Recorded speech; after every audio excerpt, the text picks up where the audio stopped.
hi hello' নমস্কাৰ সকলোকে আশা কৰোঁ সকলো কুশলে আছে এয়া হৈছে কোনোবা এটা ৰাতিপুৱা সময়ৰ কথা সেইদিনাখন ক্লাছ যিহেতু সোনকালে আছিলে সেয়ে তৰা নৰা ছিঙি গৈছিলোঁ ক্লাছলৈ পিছে উভতি অহাৰ পিছত তৰা নৰা ছিঙি বতাহেও আমাক পিঠি পঠালি দিছিলে পিছে এনে বতাহ ধুমুহাক আওকাণ কৰি সময়ৰ সময়ত মাৰি সাউতকৈ গৈ পালোগৈ ঘৰ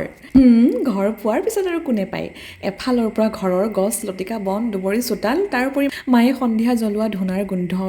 ইমান যে ভাল লগা হৈ পৰে আনফালে আকৌ পিঠা ভাজিব বৰ ভালকৈ নাজানো যদিও এই দায়িত্ববিধ ঘৰলৈ গ'লে মৰি হৈ পৰে তাৰ জ্বলন্ত উদাহৰণ এয়া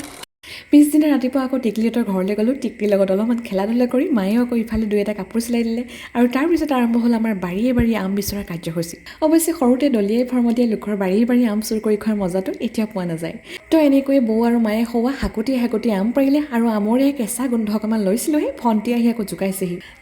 গোটেইকেইজনে মিলি এগালমান আম পাৰিলোঁ একদম হেঁপাহ পলুৱাই খাম বুলি আৰু তাৰপিছত বৌ আৰু ভণ্টিয়ে আম কাটি পিচি মন ভৰি যোৱাকৈ খুব ধুনীয়াকৈ খোৱালে দেই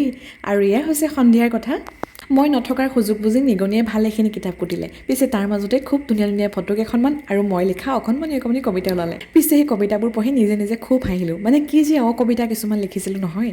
ভাবিলে নিজৰে লাজ লাগে তাৰপিছত আকৌ মায়ে ধুনীয়াকৈ যতনাই দিলে কাপোৰ এসাঁজ সেয়ে সাজোন কাচোন কৰি নামঘৰলৈ বুলি সাজু হ'লোঁ আৰু লগতে ভকতসকলৰ বাবে এয়া পিঠা পনা চাহ লৈ নামঘৰৰ মজিয়াত ধুনীয়াকৈ নাম লৈছোঁগৈ কিমান যে শান্তি লাগিছে আচল কথা হ'ল আমি গাঁৱৰ পৰিৱেশত ডাঙৰ হোৱা মানুহ গতিকে বহুত দিনৰ মূৰত যেতিয়া গাঁৱৰ এনে পৰিৱেশ পুনৰ ঘূৰাই পাওঁ তাতকৈ আৰু কিনো লাগে নহয় জানো বাৰু আজিলৈ ইমানেই বাই